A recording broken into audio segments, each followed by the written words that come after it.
Porque nos dice el Evangelio que después de la lanzada, de él brotó, de ese costado, el agua y la sangre. El agua de la Eucaristía, el agua del bautismo y la sangre de la Eucaristía, los sacramentos, la Iglesia. Y dice que nos vincula más estrechamente. Claro, uno puede decir, pero pues si yo ya soy miembro de la Iglesia, yo estoy bautizado, ¿cómo que me vincula? Bueno, te vincula más estrechamente. Por el bautismo, como dice el bautismo, nos injerta nos injerta en la vida de la Iglesia y nos injerta en el misterio de Cristo, de manera pues que nosotros participamos de su misma vida, de su misma muerte, de su misma resurrección, de su misma eternidad. Pero la confirmación, como dice el Catecismo, es una prolongación del bautismo. Por tanto, lo que hace es robustecer más ese vínculo con la Iglesia. Nos hace sentirnos más hermanos y nos hace sentirnos más hijos de Dios. Pues eso hace, queridos hermanos, eso hace que nos duela. La confirmación hace que nos duela cuando insultan a la Iglesia, cuando la menosprecian, cuando tergiversan las palabras del Papa o de los obispos. Eso hace que sintamos como algo nuestro el sufrimiento de nuestros hermanos, y algunos están muy lejos y no los conocemos, pero son perseguidos. Su vida corre peligro a causa de la fe. Tantos hermanos nuestros en Afganistán, en Corea, en Irak. Pero también nos hace partícipes, porque nos sentimos parte de la Iglesia, nos hace partícipes de la alegría de nuestros hermanos. Hace poco celebrábamos un acontecimiento cofrade aquí en Sevilla, muy interesante, ¿no? La coronación de la Virgen de la Salud, de San Gonzalo. Bueno, a mí me puede pillar el barrio León y la Virgen de la Salud y San Gonzalo más cerca o más lejos, pero desde luego yo creo que todos estarán de acuerdo en que es un acontecimiento que ha provocado mucha alegría y mucho gozo en hermanos nuestros. El Espíritu Santo nos hace también participar de ese gozo, de esa alegría de la Iglesia. En definitiva, como dice el Papa, nos hace vencer la cultura de la indiferencia. Eso de que me da igual lo que le pasa a mi hermano, a la gente, sea bueno o sea malo. Pues el Espíritu viene en ayuda nuestra para que eso no ocurra. Y a mí me gustaría lanzar la pregunta de si nos sentimos orgullosos de esta Iglesia con mayúsculas, igual que nos sentimos orgullosos de esta Iglesia en minúsculas, porque la Iglesia en mayúsculas es la que verdaderamente importa, la que verdaderamente nos tiene que importar. Nos sentimos orgullosos de pertenecer a esta Iglesia con mayúsculas, porque si no lo estamos es porque verdaderamente pues no hemos tenido una buena formación eclesial o no estamos bien informados, porque esa Iglesia es muchísimo más esplendorosa y muchísimo más deslumbrante que este templo maravilloso, que este joyero que podemos decir que es la Iglesia de la Magdalena. Sí, el Espíritu hace que estemos orgullosos de nuestra Iglesia, hace que caigamos en la cuenta de que tiene más de 2000 años de historia, extendida de oriente a occidente y de norte a sur, aunque todavía no podemos olvidar que hay muchos hermanos nuestros que desgraciadamente no conocen al Señor. Una Iglesia actualizada, aunque algunos digan que está trasnochada o que vive anclada en la Edad Media, o algunos disparates que también hemos oído, ¿no? Creo que a nadie se le escapa que tenemos que sentirnos orgullosos de pertenecer a una Iglesia acogedora, una Iglesia siempre en salida, con las puertas abiertas. Y una Iglesia a la que han pertenecido y pertenecen una buena parte de los héroes de la humanidad. Nuestros hermanos los santos, tanto los que están en los altares como los que son anónimos, que viven entre nosotros. A unos y a otros los celebrábamos el día 1 de noviembre, como todos ustedes saben. esas personas que dieron su vida en las obras de la misericordia que veíamos estos cursos pasados, ¿no? Y también nuestras comunidades, nuestros grupos, que tanta labor social y tanta caridad hacen. ¿Qué sería de la Iglesia? ¿Qué sería de Sevilla si la labor de nuestras hermandades y de nuestras parroquias? Que se lo pregunten a muchos pobres o a mucha gente que encuentra alegría y encuentra ilusión y encuentra posibilidades de subsistir, básicamente, gracias a nosotros.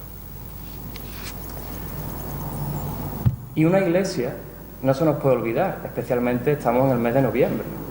Nos tenemos que sentir orgullosos de pertenecer a una iglesia, y esto nos lo recuerda también el Espíritu Santo en la confirmación. Una iglesia que no termina en esta tierra, sino que tiene muchos hijos que están contemplando a Dios en el cielo. Esa iglesia triunfante, esa iglesia gloriosa. Y muchos otros que están todavía de camino en la iglesia purgante, en proceso de purificación, en proceso de encuentro con Dios. Hoy hemos celebrado pues la misa en la Hermandad del Calvario por los hermanos difuntos, y dentro de poco comenzará el triduo de ánimas de la Hermandad Sacramental.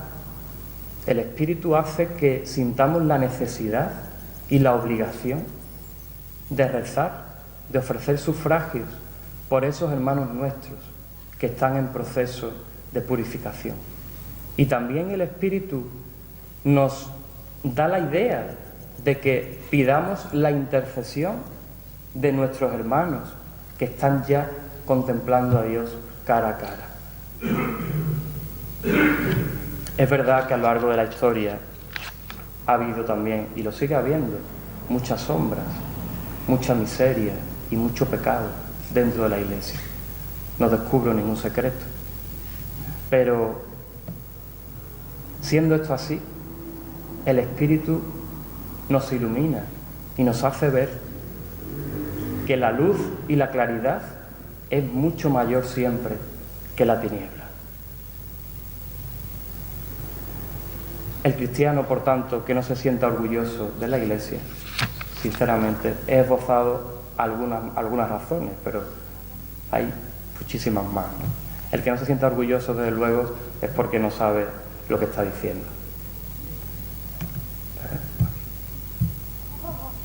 Pues la segunda parte, este documento Lumen Gentium, dice que nos enriquece con una fuerza especial del Espíritu Santo. Bueno, dice el profeta Isaías, dice: saldrá un renuevo del tronco de Jesé, un vástago brotará de sus raíces, sobre él se posará el Espíritu del Señor, espíritu de inteligencia y sabiduría, espíritu de consejo y fortaleza, de conocimiento y de piedad. Se refiere al Mesías, se refiere al Señor. Jesé era el padre del rey David y Jesucristo era de la casa de David. Pues bien, Jesucristo nos promete el Espíritu a todos, con lo cual esto también se hace realidad en nosotros, especialmente por medio de la confirmación, donde se nos da de una manera más plena el Espíritu Santo que ya habita en nosotros, como decíamos, por el bautismo. Y de ahí que podamos ver ahora esta oración. Esta oración es la que el obispo o el ministro que celebre la confirmación pues pronuncia en el momento de la imposición de las manos. Como ven, hay una clara analogía con la lectura del profeta Isaías. Todos nosotros, ciertamente, todos nosotros tenemos muchos dones. Esto viene a enriquecer aún más lo que Dios ya nos ha dado. Lo veíamos en el Evangelio del domingo y lo hemos visto también hoy. La liturgia también nos propone hoy el Evangelio de los talentos. A unos nos ha dado más talentos y a otros nos ha dado menos, pero a todos nos ha dado alguno. Lo importante es que lo pongamos al servicio de los demás y que lo hagamos fructificar. El Señor espera de cada uno de nosotros un compromiso en favor de su Iglesia. En primer lugar, nos regala en la confirmación el don de la sabiduría. Este don hace que encontremos a Dios en medio de las cosas más cotidianas, más mundanas. Santa Teresa de Jesús decía que entre los pucheros anda Dios. También San José María Escrivá, el fundador del Opus Dei, decía que en el trabajo cotidiano, no importa lo duro que sea, en el trabajo cotidiano está Dios y por tanto se convierte en motivo de santificación propia y de los que están a tu alrededor. Pero también nos permite ver a Dios, por ejemplo, en las hermandades, pues en las cosas más insignificantes aparentemente. El abrir la casa hermandad todos los días, el hacer una gestión con los proveedores, el organizar un archivo, en escribir una carta, una comunicación con los hermanos, el limpiar los enseres de la cofradía. En todo eso podemos ver a Dios gracias a este don de la sabiduría. Este don también, y esto es muy interesante, bueno, todo es interesante, pero esto es particularmente, hace que nos quitemos los motivos humanos al actuar. Estamos tentados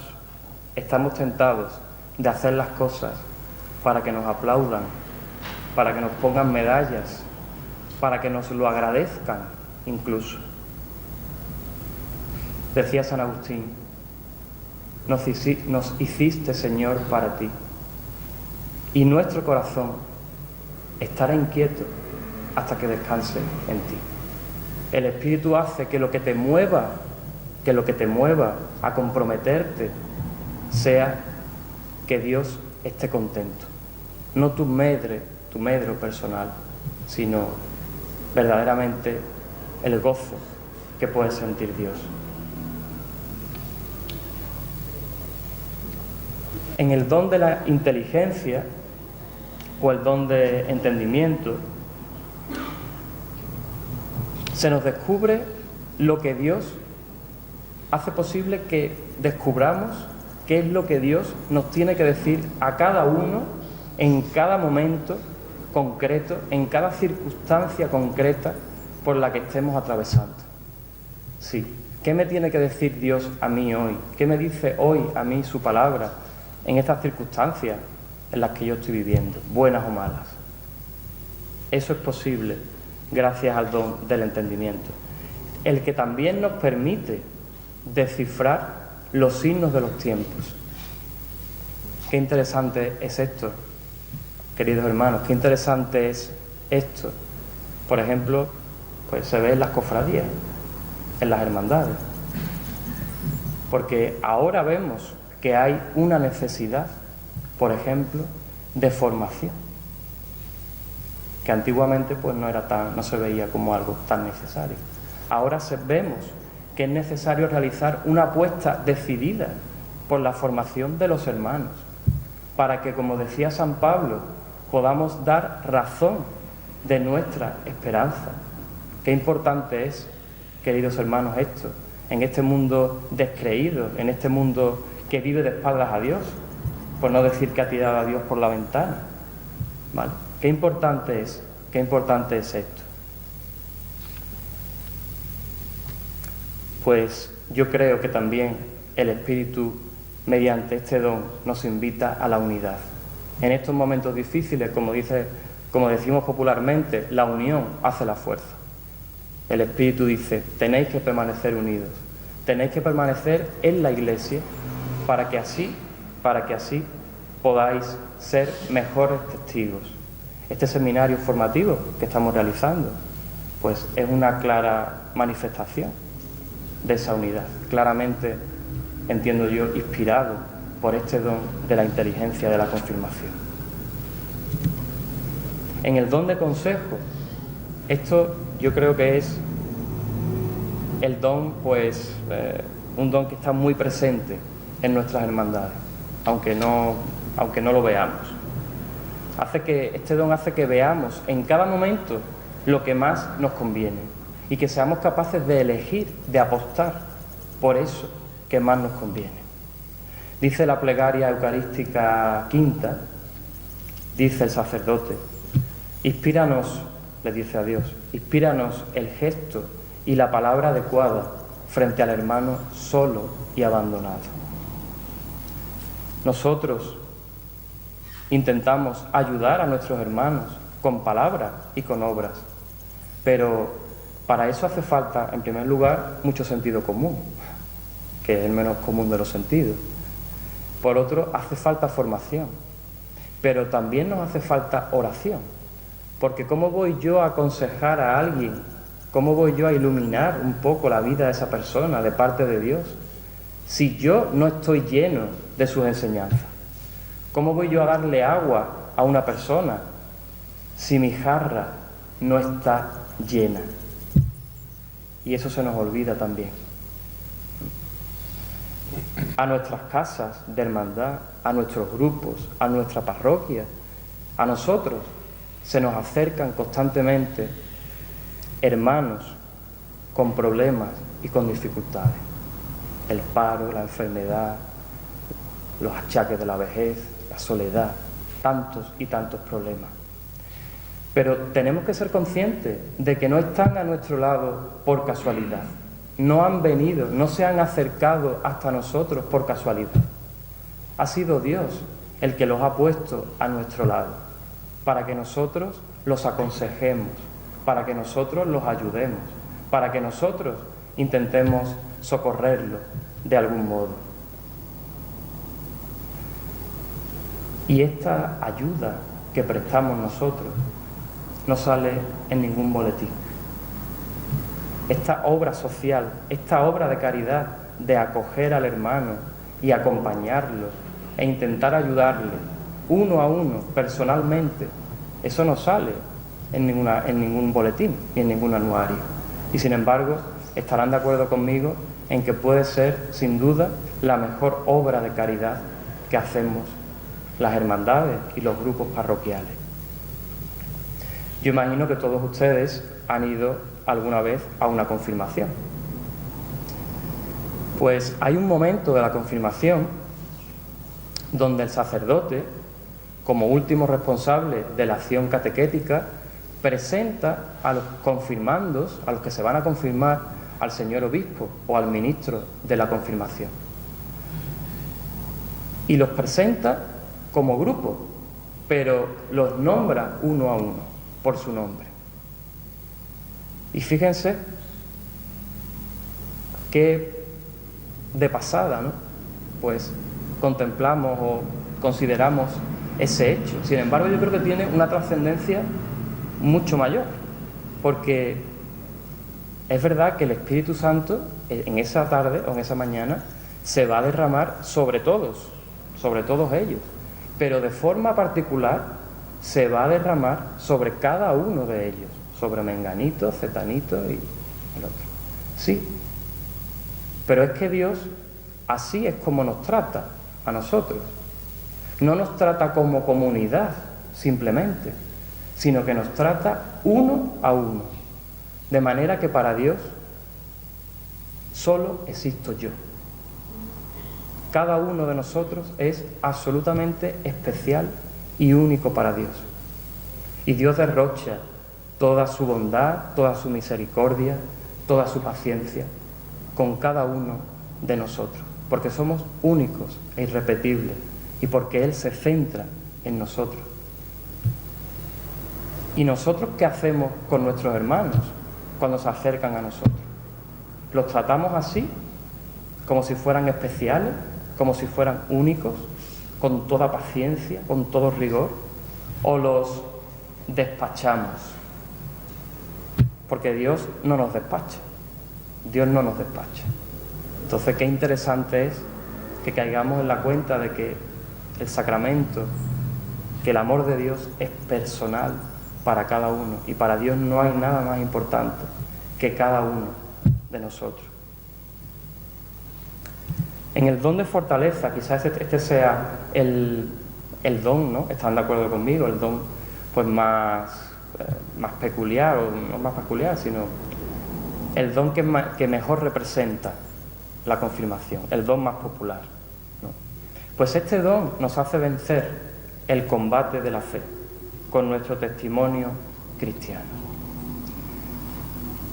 Me voy a referir de nuevo a las cofradías, ya que este es un seminario cofrade, pues, aunque lógicamente es extensivo, se puede hacer extensivo pues, a todas las realidades parroquiales, ¿no? Las cofradías damos un testimonio público de fe cuando salimos a la calle con nuestras imágenes o con el Santísimo. Y somos conscientes de que cada vez el clima está más enrarecido, cada vez son más los que nos respetan y cada vez son más los que quieren acabar con nuestras costumbres y con nuestras formas. No descubro ningún secreto. Y un ejemplo claro lo vimos en la pasada madrugada de Viernes Santo, ¿no? Pero pese a todo, estamos llamados a permanecer incólumes en nuestro testimonio.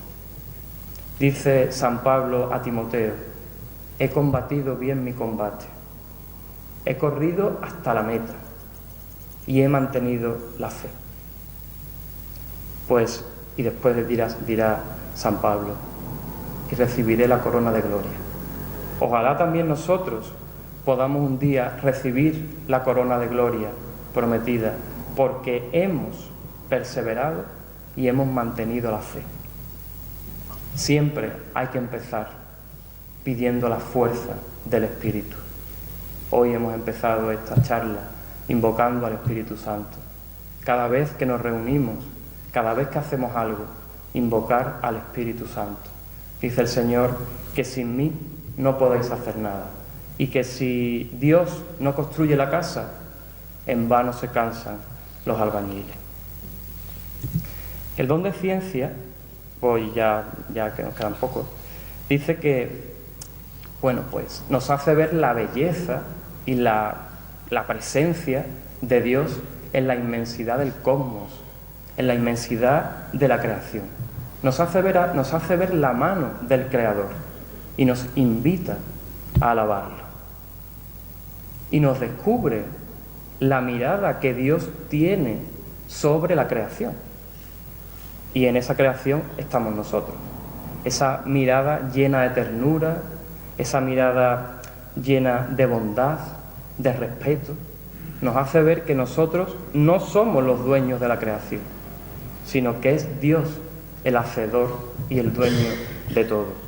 El Santo Padre, el Papa, lo recordarán todos ustedes, hace un par de años, pues publicó la carta encíclica Laudato Si, alabado seas, sobre el cuidado de nuestra casa común. Si aún no la han leído, se las recomiendo encarecidamente. Hay un antes y un después en el magisterio de la Iglesia acerca de la relación de los católicos con el medio ambiente, pese a que algunos digan que hay una continuidad. Yo creo que hay un hito histórico, hay un antes y un después. El Santo Padre hace una relación absolutamente maravillosa entre los problemas que posee el planeta y los problemas humanos, los males humanos, especialmente los males de los más desfavorecidos del planeta. No puedo resistirme pues a poner un pequeño parrafillo de la introducción. Dice el Papa, la violencia que hay en el corazón humano herido por el pecado también se manifiesta en los síntomas de enfermedad que advertimos en el suelo, en el agua, en el aire, en los seres vivos. Por eso, y esto lo he subrayado, lo he puesto en negrita, dice el Papa, entre los pobres más abandonados y maltratados, entre los pobres está nuestra oprimida y devastada tierra que gime y sufre con dolores de parto. Olvidamos que nosotros mismos somos tierra y que nuestro cuerpo está constituido por los elementos del planeta, que su aire nos da el aliento y su agua nos vivifica y nos restaura. Claramente inspirado el Papa, claramente con ese don de ciencia.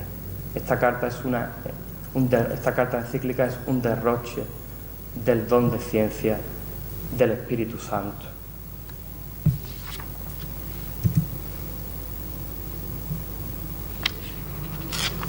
Este don de piedad pues nos hace sentirnos hijos de Dios, hace que verdaderamente veamos en Dios a nuestro Padre. Y este don que recibimos en la confirmación hace que nos sintamos cómodos cuando estamos delante del sagrario o cuando entramos en una iglesia. Aunque no hayamos entrado nunca en esa iglesia, tenemos esa sensación de decir: me siento en casa, porque aquí está mi Padre. Eso es gracias a este don de piedad. En esta parroquia de la Magdalena, yo creo que estarán de acuerdo conmigo, pues hemos sido agraciados con este don de piedad, porque el don de piedad también hace que apreciemos la liturgia bien hecha, hace que sintamos gusto celebrando los sacramentos. Y en esta parroquia, pues, estarán de acuerdo conmigo, hay un gusto exquisito en la decoración, en el exorno, hay una liturgia muy esmerada. Yo creo que hay pocas parroquias en Sevilla que cuiden con tanto esmero el culto como esta. Las celebraciones litúrgicas aquí poseen un realce especial, y no solamente por el marco incomparable, sino por lo bien cuidado que está el servicio del altar, por la música cuando hay, por el comportamiento de los feligreses. Yo creo también, y no desvelo tampoco ningún secreto, que en pocas parroquias se montan los altares de culto que montamos en esta parroquia, tan soberbios, tan exquisitos y tan trabajados. Aquí hay algunos priostes. También eso es fruto del don de piedad, porque el don de piedad hace ver que todo sacrificio es poco con tal de llevar a Dios a los demás. Las horas, las noches, los disgustos que le llevan a mucha gente, ¿no?, a los priostes sobre todo y a su equipo, el montaje de estos altares, ¿no? Pues eso es también un don de piedad. Ese sacrificio merece la pena con tal de acercar más a los demás al Señor y a la Virgen Santísima. Y cuando celebramos los cultos, no lo hacemos porque lo ponen las reglas, simplemente, o por seguir una costumbre que nos enseñaron nuestros mayores. No, es también el don de piedad el que nos recuerda que eso es necesario. Es el que hace que sintamos un gusto especial por pasar unos días al año, un triduo, un quinario, tan cerca de Dios, tan cerca de la Virgen Santísima. Ese es el don de piedad. Decía el Papa Benedicto XVI que la liturgia es un lugar privilegiado donde Dios habla a cada uno de nosotros, aquí y ahora, y espera nuestra respuesta. Por tanto, qué importante es, queridos hermanos, que nos esmeremos en el cuidado de la liturgia. Por ejemplo, cualquiera no puede leer la palabra de Dios. No basta con saber leer, hay que saber leer la palabra de Dios, que es un paso más. También el don de piedad viene en ayuda de nuestra debilidad para que eso se pueda realizar correctamente. Y por último, pero no menos importante, el don de temor de Dios. Nosotros los cristianos no tememos a Dios, no tememos a Dios. Lo que tememos es defraudar a nuestro Dios, a ese Padre que nos ha dado tanto, que nos mima y que nos quiere con locura. Dicen algunos que si supiésemos cuánto nos quiere Dios, nos estallaría el corazón de la emoción. No estamos preparados para tener en nuestra vida tanto amor como el que derrocha Dios. Pues Ese es el temor de Dios. ¿Cómo voy yo a hacer algo, una obra, una acción torpe, negativa, que hiera a Dios, a este Padre que me quiere tanto? ¿Cómo voy yo a ofender a Dios? Tan ruin y tan mezquino voy a ser. El Espíritu Santo viene en ayuda de nuestra debilidad. Muchas veces cuando, y voy terminando con los dones, cuando tenemos elecciones en las hermandades, ¿no? O cuando tenemos que elegir algún responsable para algún grupo o para alguna responsabilidad, en definitiva, un cargo, que en la Iglesia no se llaman cargos, se llaman servicios, pero bueno, pues nos preocupamos de que esa persona esté a la altura y decimos, vamos a ver, esta persona, si va a cuidar de nuestra imagen social, de nuestra imagen en el mundo de las cofradías, vamos a ver si esta persona nos lleva por un buen camino, ¿no? Y sobre todo, lo que nos tiene que importar es que en esa persona o en esas personas haya temor de Dios. Que el don del temor de Dios exista en esas personas. Porque si existe el temor de Dios, esas personas se van a esforzar por no defraudar a Dios y por tanto por no defraudar a su esposa, que es la Iglesia. Y por tanto esa persona se va a formar y va a ir a representar a su hermandad o a su grupo donde haga falta y va a intentar cuidar con esmero a todos los hermanos y se va a preocupar por todo lo que se tiene que preocupar. Muchas veces pensamos que el prestigio social, que una buena reputación, que un buen cargo, que en una empresa, la antigüedad de la hermandad, en la hermandad, pensamos que ese tiene que ser el criterio para decir, para juzgar, entre comillas, si esa persona es o no es el mejor candidato. Sin embargo, qué importante es que esté llena de este don de temor de Dios. De esa manera, la hermandad irá, sin duda, por un buen camino.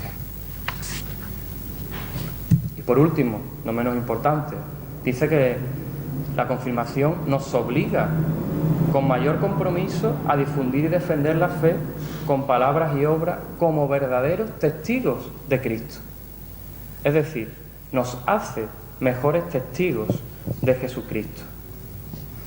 Yo recuerdo hace unos años, poco antes de empezar la misa de confirmación, que me dice un catecúmeno, me dice, confirmando, vamos, me dice, bueno, el crisma, ¿con qué lo ha hecho el sacristán? ¿Con aceite de oliva o aceite de girasol? Verídico, ¿eh? No me lo estoy inventando, verídico. Yo digo, bueno, pues no sé si reírme o... En fin, pero en cualquier caso tomé buena nota y digo, bueno, les voy a explicar, para la próxima vez no se me olvida explicarle un poquito más esto del crisma. Bueno, pues el crisma, que es un aceite perfumado, ¿no? Normalmente aceite de oliva, es un aceite que se consagra, que lo consagra el obispo, como todos ustedes saben, en la misa crismal, que se celebra cada Semana Santa en la catedral. Normalmente es el Jueves Santo por la mañana, pero aquí en Sevilla, por motivos pastorales, que todos ustedes saben cuáles son esos motivos pastorales, pues se hace el Martes Santo por la mañana. De tal forma que ya saben ustedes, cuando escuchen repicar las campanas el Martes Santo, no es que esté saliendo el Cerro del Águila ni nada de eso, sino que es que verdaderamente se va a celebrar la misa crismal. En esa misa también se consagra el crisma, pero se bendicen los otros óleos para los sacramentos, el óleo de los catecúmenos y el óleo de los enfermos. Y esos óleos van a todas las parroquias de la diócesis. Es una celebración pues en la que los sacerdotes, una celebración que celebra el obispo y concelebran todos los sacerdotes de la diócesis. Y también una ocasión para que ellos renueven sus promesas sacerdotales. Pues bien, tras la imposición de manos, en la confirmación viene la unción. Como ha dicho el hermano mayor antes, la confirmación imprime carácter. Por eso se recibe, igual que el bautismo, igual que el orden sacerdotal, una sola vez en la vida. Porque algo ha cambiado en el corazón de la persona a raíz de la confirmación. La persona que sale de la iglesia después de confirmarse no es la misma.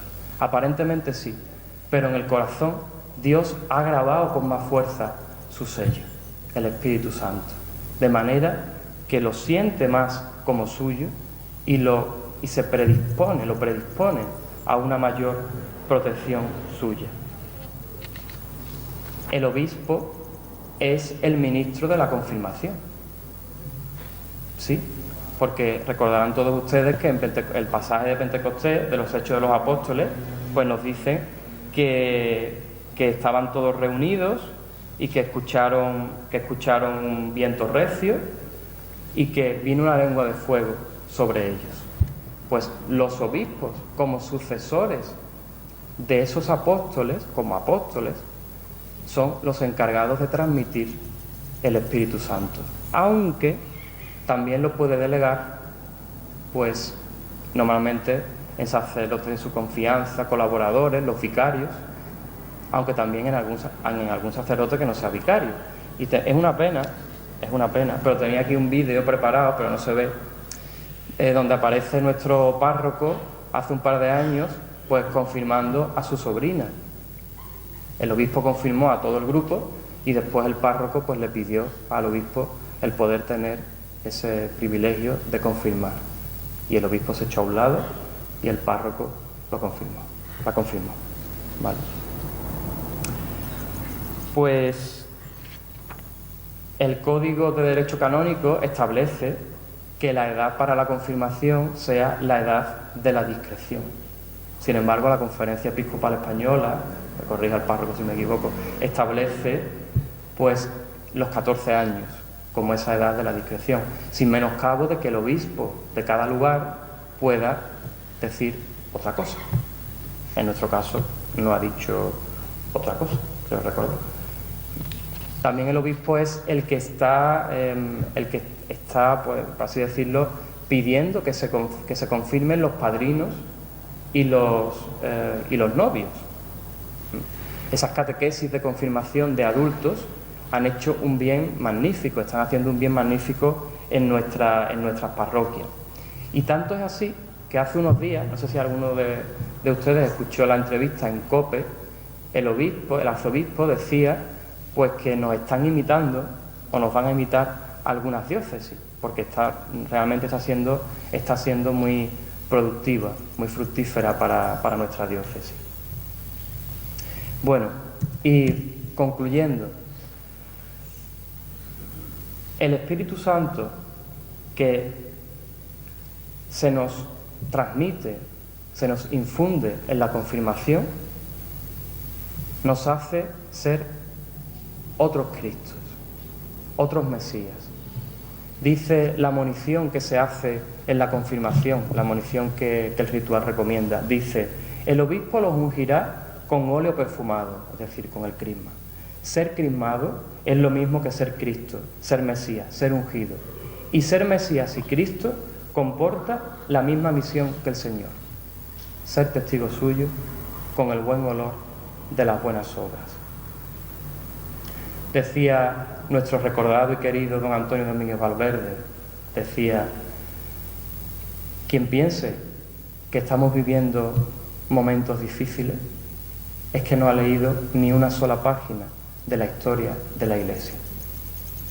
Y es verdad que nos sentimos acosados, que la libertad religiosa está en entredicho, en fin, tanta problemática, ¿no?, que tenemos actualmente.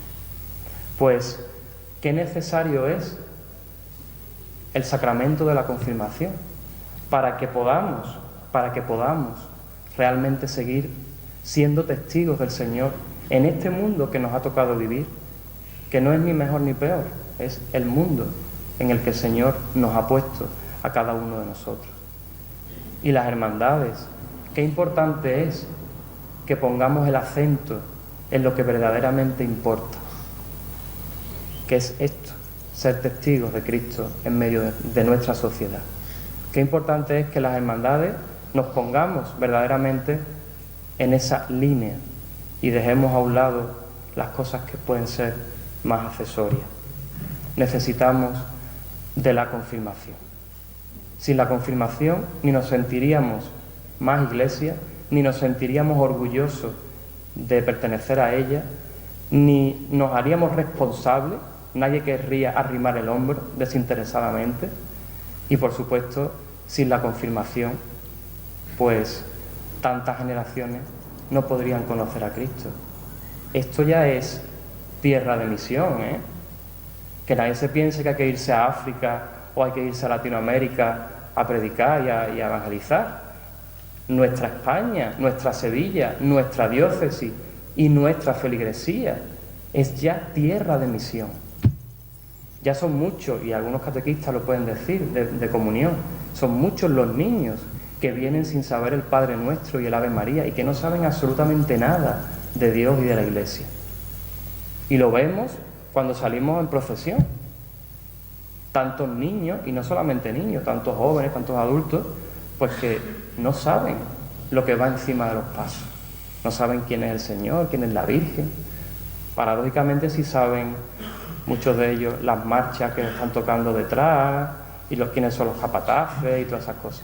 Pero lo importante, la transmisión de la fe, pues parece que está también un poco de capa caída. Entonces, qué importante es que nosotros, especialmente los cofrades, ¿no? Qué importante es que nosotros nos tomemos en serio esta labor evangelizadora, solamente posible con el sacramento de la confirmación. Pues yo creo que, bueno, no me he extendido demasiado, aunque tenía que haberlo hecho en menos tiempo. De nuevo, ahora me van a reñir, creo.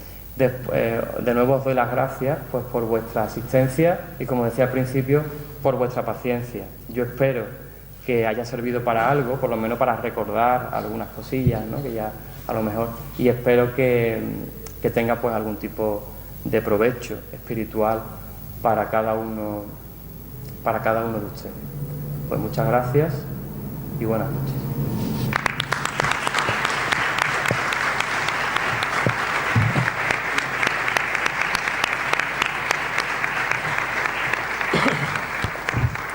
Bueno, yo creo que algo que nos ha quedado clarísimo es que hoy nos ha hablado un catequista, ¿eh?